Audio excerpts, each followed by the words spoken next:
Hello guys, welcome to my YouTube channel time to study and art. इस video में हम BHTC 132 के second block का first unit cover कर रहे हैं और ये बुक का 7th यूनिट है जिसका नाम है सूरदास का काव्य। इस वीडियो में हम सूरदास का जीवन परिचय और उनकी रचनाएं इन दो टॉपिक्स पर डिस्कशन करेंगे। तो चलिए शुरू करते हैं। सबसे पहले है सूरदास का जीवन परिचय। तो हम इसको देख लेते हैं। इनके जीवन परिचय को मैंने इस तरह से माइंड मैप बना रखा है, इस तरह से इजी पड़ता है, तो आप लोग भी बना लीजिए ऐसे। अगर आपको अच्छा लगे तो बना लीजिए, अगर आपको ऐसे समझ आता हो तो बना लीजिए, वरना तो नहीं बनाइए। आप सिंपल भी लिख सकते हैं।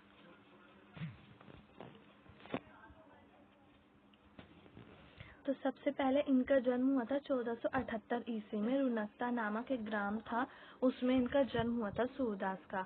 और इनके गुरु थे आचार्य वल्लभाचार्य, जो वल्लभ संप्रदाय के संस्थापक थे। वल्लभाचार्य ने वल्लभ संप्रदाय की स्थापना की थी, तो वही इनके गुरु थे। इनके पिता का नाम रामदास था। इनकी सूरदास की भक्ति जो थी वो सगुण कृष्ण भक्त थे। ये सूरदास सगुण कृष्ण भक्त, कृष्ण के सगुण रूप की भक्ति करते थे ये। और इनकी भक्ति सखा भाव की थी, यानी कि कृष्ण को अपना सखा मानते थे। फिर नेक्स्ट है पुष्टि मार्गी कवि। ये पुष्टि मार्गी कवि थे क्योंकि वल्लभाचार्य के गुरु थे। वल्लभाचार्य ने अष्टछाप की स्थापना की थी, पुष्टि मार्ग की स्थापना की थी। तो अष्टछाप में 8 कवि थे और पुष्टि मार्ग मतलब अष्टछाप के 4 कवि और पुष्टि मार्ग के 4 कवियों को मिलाकर वो अष्टछाप के कवि बन गए थे, 8 कवि। तो उनमें सूरदास का नाम आता है। तो ये अष्टछाप के और पुष्टि मार्ग के दोनों के कवि थे ये।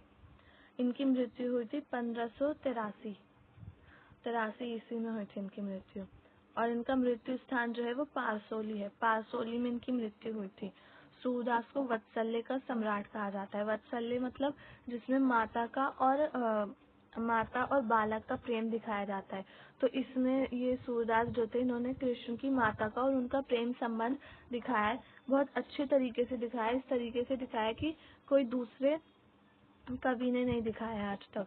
तो इसलिए इन्हें वत्सल्य का सम्राट कहा जाता है सूरदास को। इनकी कृतियों के नाम 3 हैं। 3 कृतियां हैं जो जिसके स्रोत मिलते हैं कि हाँ ये हैं, श्योर हैं विद्वान इनके लिए। तो पहली है साहित्य लहरी, दूसरी है सूरसागर और तीसरी है सूरसारावली। ये इनकी 3 और भी बहुत सारी विद्वान कहते हैं कि और भी बहुत सारी कृतियों के नाम लेते हैं, लेकिन इन 3 के बारे में श्योर हैं विद्वान कि हाँ ये उन्हीं की है। इन्होंने ब्रज भाषा में लिखा। इनकी जो भाषा थी ये ब्रज भाषा में लिखते थे, अपनी रचनाएं ब्रज भाषा में करते थे। और वही जो मैंने अभी बताया ऊपर, अष्टछाप के कवि थे और पुष्टि मार्ग के कवि थे। इनकी माता का नाम जमुना दास था। और सूरदास को हिंदी साहित्य का सूरज भी कहा जाता है क्योंकि इन्होंने कृष्ण के जो बाल लीलाएं थी, उनका बालक प्रेम, उनके माता के साथ उनका प्रेम था और उनकी बाल लीलाएं, राधा कृष्ण प्रेम, गोपियों के साथ उनके संबंध, तो ये बहुत ही अच्छे तरीके से इन्होंने दिखाया। तो इसलिए इन्हें हिंदी साहित्य का सूरज कहा जाता है।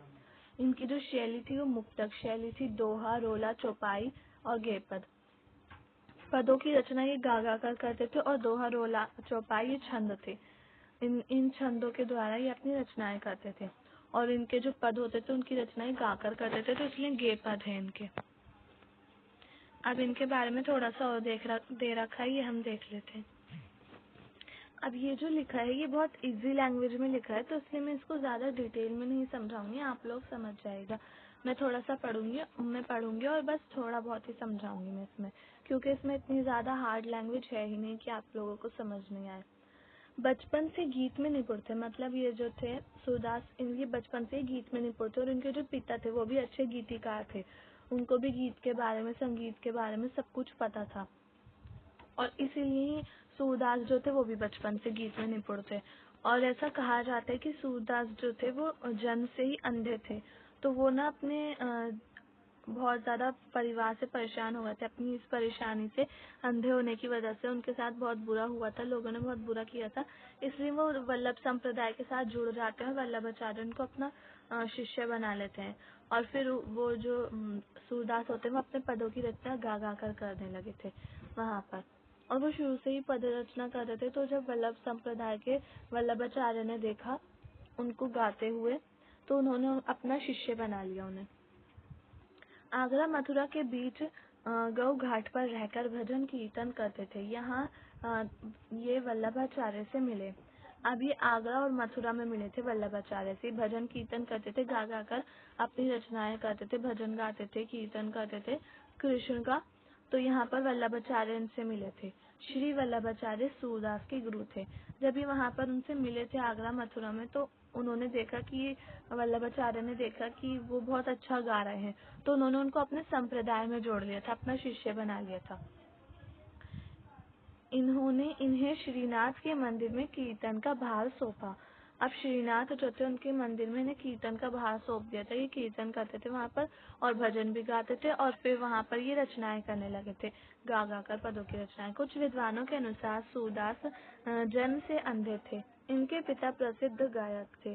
वल्लभाचार्य जो पुष्टि मार्ग के संस्थापक थे, इन्होंने सूरदास को पुष्टि मार्ग में शामिल कर लिया था। वल्लभाचार्य जो थे वो पुष्टि मार्ग के संस्थापक थे। सूरदास ने अपने गुरु के आदेश पर कृष्ण लीलाओं के गीत गाने शुरू कर दिए। ये अपने परिवार से विरक्त हो गए थे। एक दिन ये दीनता के गीत गा रहे थे, जिन्हें सुनकर वल्लभाचार्य ने इन्हें अपना शिष्य बना लिया। जो मैंने पहले बताया था वही सेम।